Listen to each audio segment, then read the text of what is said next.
Welcome to Storytime, brought to you by the OWSCyCon2019, the online book event of the year.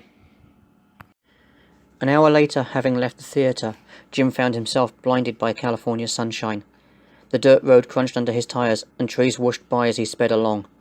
These sounds, along with the hum of the Mustang's engine, were the soundtracks of his thoughts. Where had Langham sent him, and to who? He shouldn't have ended up with the Blues Rift. If he'd gone with the more traditional coda, he might have passed the audition. Now he was out in the sticks on a wild goose chase. Ahead of him, an old-fashioned wrought iron gate stood dark and skeletal against the pink sky.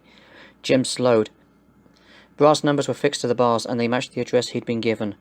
He parked, pulled his phone from his pocket, and dialed. Langham answered on the second ring. "There must be some mistake," Jim said. "Nobody lives here." "There are people there," Langham answered. "Yeah, they're 6 foot under. It's a cemetery." "Good, you're there." "You must be joking." "He's waiting inside. Look for Ezra Morgan's marker and you will find him." "Ezra Morgan? The last student of Ike Zimmerman?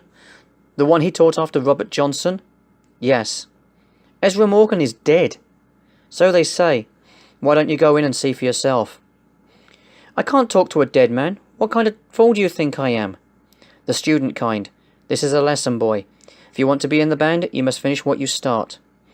"All right, I'll play along, but if I find Sharp in there with a sheet over his head, I'll beat the hell out of him." "Fair enough. By the way, after the lesson comes the initiation. Survive it, and you're in the band." "Survive? Wait, what?" A loud beeping sounded for a second before the line went dead. Jim dialed Langham's number again, but the call went straight to voicemail. He tried a second time, a third. When the voicemail message sounded again, he tossed the cell phone into the passenger seat and peered out the window. Squat stone walls surrounded the graveyard and did little to block the view of the interior. The place was a mass of purple needle grass and towering oaks. A few white tombstones glimmered in the last rays of sunlight. Jim stepped out of the car and approached the unlocked gate.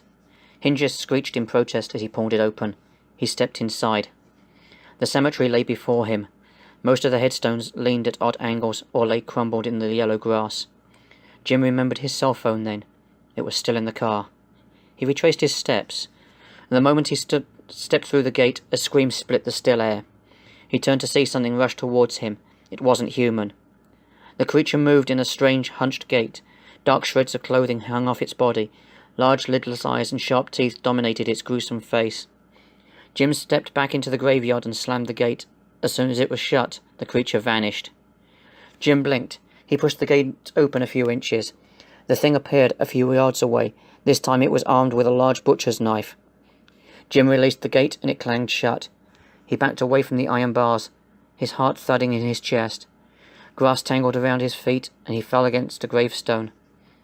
The creature stood on the opposite side of the stone wall, perhaps 15 feet away. A fiendish grin twisted its face. Jim pushed himself away from the gravestone and scrambled to his feet. He rushed through the dry grass. Oak trees lined his avenue of escape. Their roots were obstacles he'd almost tripped over as he fled across the cemetery. It took several minutes to reach the opposite side. There was no gate. An open space existed where it once stood. Jim halted within the deep shadows of a large gnarled oak and peered around the trunk. At first, nothing seemed out of place. Then, movement caught his eye. He recognized the hunched shape. It paused in the gateway but didn't enter. Jim leaned against the tree. Could the monster see him in the dark? "You're stepping on my grave," a voice said. Jim turned. An elderly man sat on a tombstone. He wore a black suit and string tie. A black fedora tipped at a jaunty angle covered his head. A red guitar case lay at his feet, and his translucent skin glowed. "Sorry," Jim mumbled. He stepped out of the burial plot. "You're The man produced a cigarette from mid-air. The tip glowed as he placed it to his lips. "Some would call me a ghost. I prefer the word haint." "That thing out there, is he a haint?" "No, that's a ghoul." "What does it want?" "A sacrifice. The ghoul won't let nobody leave without a sacrifice." "I don't understand. What's going on here? Who are you?" "The one you came looking for." "Ezra Morgan?" "Yes, you must be Jim." "How do you know my name?" "They told me to look out for a skinny white boy with a cut lip." "Who told you?" "Those in the know." He took another puff on his cigarette. "You here to learn?" I thought I was. Now I just want to get out of here. You got plenty of time. But the ghoul will be dealt with soon enough. We have work to do. Ezra picked up the guitar case and strolled off toward the centre of the graveyard. Jim glanced back at the ghoul, then followed. Twilight had faded from the sky, leaving velvet night and a hint of stars. The whine of mosquitoes and the soft shuffle of their shoes filled the air. For the first time that evening, Jim's heart achieved a calmer beat. Moments later, flickering flames emerged from the darkness. Ezra led him to a campfire with a stone bench beside it. They took their seats. Ezra smiled. Firelight danced in his dark eyes and mingled with the glow of his skin. "Who is the ghoul?" Jim asked. The ghost dropped the cigarette and crushed it beneath his shoe. "We'll talk about him soon enough. Right now, concentrate on the lesson. The night's short. If I knew I could leave, I'd feel better. You'll leave come morning.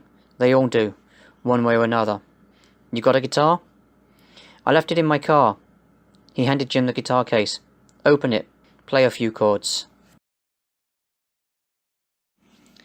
This story time was read by Timothy Bateson and brought to you in conjunction with the OWSCyCon 2019.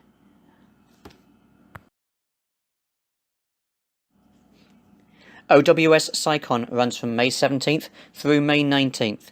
You can find us at OWSCyCon.OurRightSide.com. Again, OWSCyCon.OurRightSide.com. We have events happening across all genres. If you are a reader, you cannot afford to miss this event. You never know. You may just find your next best read.